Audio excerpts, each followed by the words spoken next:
அலைக்கும் வரஹ்மத்துல்லாஹி வபரகாத்துஹு.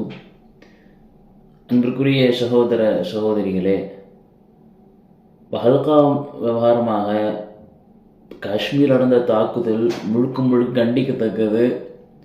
அந்த விஷயத்தை யாரும் ஆதரிக்கவில்லை.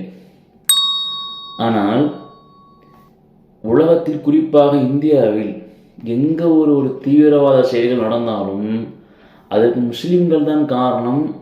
முஸ்லீம்கள் மீது பழியை போட்டு முஸ்லீம்களை தீவிரவாதிகளாக, பயங்கரவாதிகளாக, சைவத்தன்மை அற்றவர்களாக தொடர்ச்சியாக பாஜக அரசு, இந்துத்துவ அரசு, ஆர்எஸ்எஸ் போன்ற மதவெறி கும்பல்கள் அவங்களுடைய அந்த அதிகாரத்தை, பணபலத்தை, மீடியா பலத்தை வைத்துக்கொண்டு தொடர்ச்சியாக செய்கிறாங்க.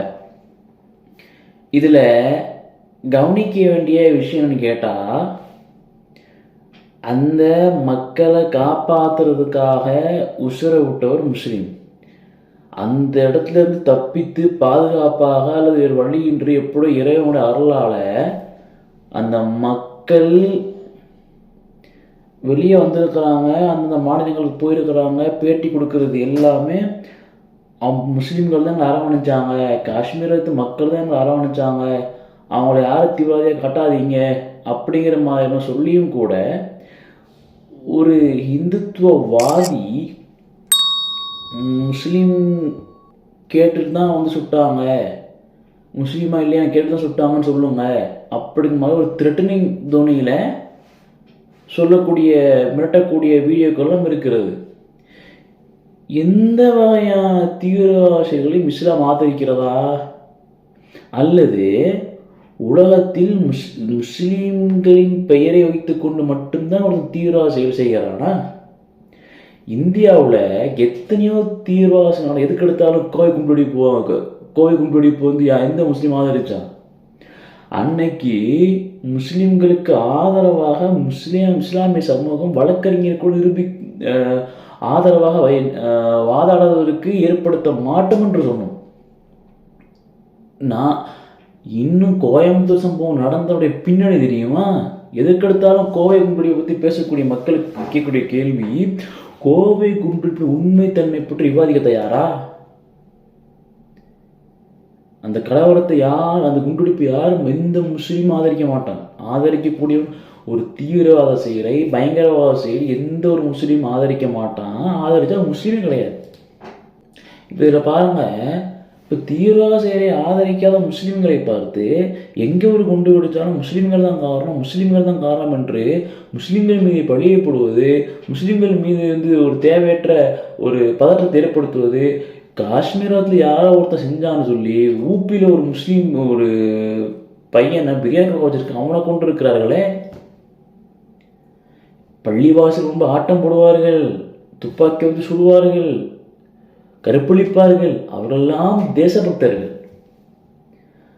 பாதிக்கப்பட்ட மக்கள் அரவணைச்சிருக்கிறாங்க. அதை பற்றி ஒரு சைத்தான்களும் பேசாது. இன்றைக்கெல்லாம் தமிழகத்தில் சில பேர் இருக்கிறாங்க, பேரை சொல்றதுக்கு வாய் கூசு. பக்கா பேசாமல் பிஜேபியோட ஸ்போக் பர்சன் விட்டு போயிடலாம். இவர்கள் இப்படி தான் வருவாங்க. நேர்மையாக சத்தியத்தோடு தர்க்கவாதத்தோடு வரவே மாட்டார்கள். அயோக்கியர்கள் இவர்கள். யாரிடத்தில் நீதியும் நேர்மையும் ஹக்கு இருக்கிறதோ அவர்கள் தான் என்ன இருக்கோட வருவாங்க. ஒரு காலம் முஸ்லீம்கள் எந்த வகையான தீவிரவாதத்தையும் செய்ய மாட்டார்கள். செய்தாலும் அது முஸ்லீம்கள் செய்தாலும் தவறுதான். இது 2002 நடந்தது என்ன குஜராத்தில். இன்னைக்கு யார் பிரைம் மினிஸ்டர்கள்? அவர் கவர்மெண்ட்டில் தானே. அவர் என்னெல்லாம் பேசினார். இன்றைக்கு யூபியில் நடக்கிறது. பிஜேபிக்காரெல்லாம் அப்படியே அது முழு சோத்தில் பூசணிக்காயை மறைப்பது போல செய்து கொண்டிருக்கிறார்கள். வன்மையாக கண்டிக்கத்தக்கது. நீங்கள் ஆடுகிறீர்கள், உங்களுடைய அதிகார பவரை வைத்துக்கொண்டு முஸ்லீம்களை அழித்து நீங்கள் ஒட்டுமொத்த உலகமும் சேர்ந்தாலும் இஸ்லாத்தை அழிக்க முடியாது. Mark my words. இஸ்லாம் அல்லாஹ்வால் உருவாக்கப்பட்டது, மனிதனால் உருவாக்கப்படாது இல்லை. முயற்சி பண்ணுங்க அழிக்கிறதுக்கு இஸ்லாத்தை. இஸ்லாம் குர்ஆன்ல தீவிரவாதத்தை ஆதரிக்கிறதாக ஒரு வசனம் காட்டுங்க, அல்லது நபிகள் நாயகம் ஸல்லல்லாஹு அலைஹி வஸல்லம் அவர்கள் தீவிரவாதத்தை ஆதரிக்கிறாங்க ஒரு ஆதாரத்தை காட்டுங்க. You cannot do it, you can't prove it. இப்போ முஸ்லீம்களுக்கு எப்படி நீங்கள் பலி போடுவீங்க? பண்ணது முஸ்லீம் பார்த்தீர்களா? முஸ்லீம் பண்ணால் தப்பு தான்யா. சொல்ல இந்த மாதிரி ஒரு ஆர்எஸ்எஸ் காரனை, ஒரு பிஜேபி காரனை பண்ணுறது பாருங்க. அவனுவோ தீவிரவாத செயலை, பாலியல் வன்கொடுமை செயலை, கொலை கும்பல், எல்லா அயோக்கியத்தனமான வேலை செய்து இந்த பிஜேபி ஆர்எஸ்எஸ் பள்ளி போடல முஸ்லீம்கள் மீது. எந்த முஸ்லீம்கள் கோயில் கோபுரத்தின் ஏறிக்கொண்டு பச்சை கொடி வெள்ளை கொடி கட்டினான்? பண்றது யாரு? காவி கொடி கட்டுறது யாரு? பள்ளிவாசல் நேர. இதெல்லாம் தேசபக்தி செய்யலா? முஸ்லீம்கள் தீவிரவாத ஆதரிக்க மாட்டார்கள். அப்படி ஆதரிக்கக்கூடியவன் அது செய்யக்கூடிய முஸ்லீம் கிடையாது. பகல்காம் அந்த இடத்தில் பாதிக்கப்பட்ட மக்களுக்கு அரவணைப்பு கொடுத்த முஸ்லீம்கள். அதை புரிந்து கொண்டு இஸ்லாம் ஒரு காலம் தீவிரவாதத்தை ஆதரிக்காது. சவால் எடுக்கிறேன், முடிந்தால் குர்ஆனில் இருந்தோ ஹதீஸில் இருந்தோ நீங்கள் நிரூபித்து காட்டுங்கள்.